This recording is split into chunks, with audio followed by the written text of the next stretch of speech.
மோடி இல்லாவிட்டால் பாஜக என்ன ஆகும்? பரபரக்கிறது இந்திய அரசியல் களம். பிரதமர் மோடி ஓய்வு பெற்றுவிட்டால் பாரதிய ஜனதா கட்சி என்ன ஆகும் என இந்திய அரசியல் கட்சிகள் மத்தியில் மிகப்பெரிய பரபரப்பு ஏற்பட்டுள்ளது.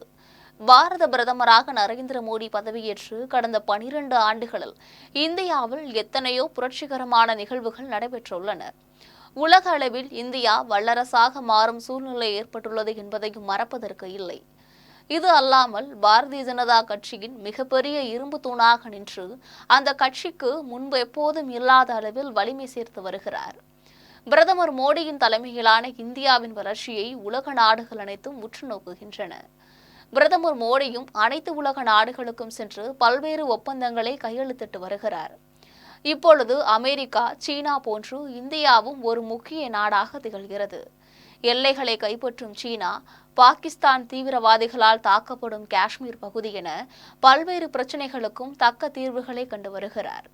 வட மாநிலங்கள் முழுவதும் தற்பொழுது பாரதிய ஜனதா கட்சி கோலோச்சி வரும் சூழ்நிலையில் தமிழகம் உள்ளிட்ட சில தென் மாநிலங்களில் மட்டும் பாரதிய ஜனதா கட்சியால் கால் ஊன்ற முடியவில்லை. ஆனால் அதற்கும் தேவையான திரைமறைவு நடவடிக்கைகளை அதிரடியாக மேற்கொண்டு வருகிறார் பிரதமர் மோடி. இந்த நிலையில் பிரதமர் மோடி பதவியிலிருந்து ஓய்வு பெற இன்னும் 2 மாதங்கள் தான் இருக்கிறது. அதாவது வருகின்ற செப்டம்பர் மாதம் அவருக்கு 75 வயதாகிறது. பாரதிய ஜனதா கட்சியின் சட்ட விதிமுறைகள் படி 75 வயதுக்கு மேல் யாரும் பதவியில் நீடிக்கக்கூடாது என்பது கட்டாயமாக இருக்கிறது. முன்னாள் தலைவர் அத்வானி கூட தன்னுடைய 75வது வயதில் சட்ட விதிமுறைகளுக்கு உட்பட்டு ஓய்வு பெற்றார் என்பது குறிப்பிடத்தக்கது. தற்பொழுது RSS தலைவர்களும் இந்து முன்னணி தலைவர்களும் பதவியிலிருந்து ஓய்வு பெறுங்கள், மற்றவர்களுக்கு வழிவிடுங்கள் என மோடிக்கு எதிராக குரல் கொடுத்து வருகிறார்கள். இந்த நிலையில் சட்ட விதிகளை தளர்த்தி பிரதமர் மோடி தொடர்ந்து பாரதிய ஜனதா கட்சியின் தலைவராகவும் பிரதமராகவும் நீடிப்பாரா என்பது மிகப்பெரிய கேள்விக்குறியாக இருக்கிறது. இதற்கிடையே பிரதமர் மோடி இல்லாவிட்டால் பாரதிய ஜனதா கட்சியின் நிலைமைதான் என்ன ஆகும் என்கின்ற கேள்விக்குறி இந்தியா முழுவதும் எழுந்துள்ளது. பாரதிய ஜனதா கட்சிக்கு விதை போட்டு வளர்த்து மரமாக்கியதில் அத்வானிக்கு முக்கிய பங்கு உண்டு. கடந்த காலங்களில் அத்வானி இல்லாமல் பாரதிய ஜனதா கட்சி இல்லை என்ற சூழ்நிலை நிலவியது. ஆனால் அத்வானிக்கு பிறகு நரேந்திர மோடியின் ஆளுமை தன்மை பாரதிய ஜனதா கட்சியை பல மடங்கு உயர்த்தியது.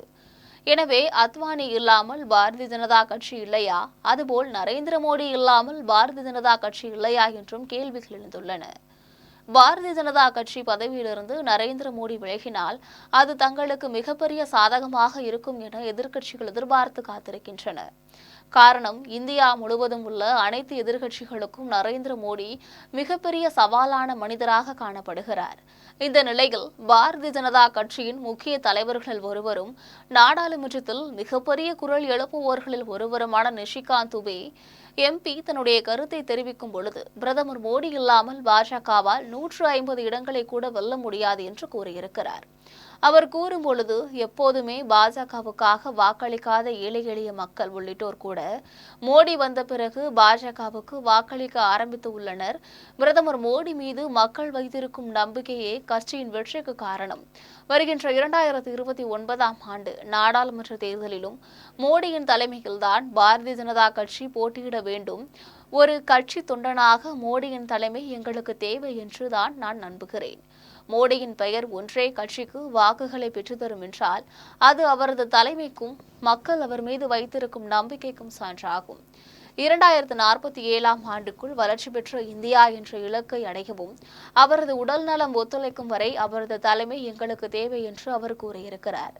இன்னும் 15 அல்லது 20 ஆண்டுகளுக்கு பிரதமர் மோடி தான் பாரதிய ஜனதா கட்சிக்கு தலைவராக இருப்பார். அதில் எந்த மாற்றமும் இருக்காது என்று அவர் தெரிவித்துள்ளார். நிஷிகாந்த் துபேயின் இந்த பேச்சு தற்பொழுது இந்தியா முழுவதும் எதிரொலிக்க ஆரம்பித்திருக்கிறது. பிரதமர் மோடிக்கு ஆதரவாக ஏராளமான கட்சித் தலைவர்கள் குரல் கொடுக்க ஆரம்பித்திருக்கிறார்கள். அதே வேளையில் RSS, இந்து முன்னணி போன்ற அமைப்புகள் மோடி பதவியிலிருந்து ஓய்வு பெற வேண்டும் என்பதில் கட்டாயமாக இருக்கிறார்கள். இன்னொரு பக்கம் பிரதமர் மோடி நெருங்கிய நண்பரான உள்துறை அமைச்சர் அமித்ஷா அடுத்த தலைவராக வேண்டும் என்கின்ற திரைமறைப்பு முயற்சியில் ஈடுபட்டு வருகிறார். உலகின் மிகப்பெரிய சவால்களை எல்லாம் சந்தித்த பிரதமர் மோடி இந்த சவாலையும் சந்திப்பாரா, பாரதிய ஜனதா கட்சியின் தலைவராக நீடிப்பாரா என்பது செப்டம்பர் மாதத்திற்கு பிறகு தெரியவரும்.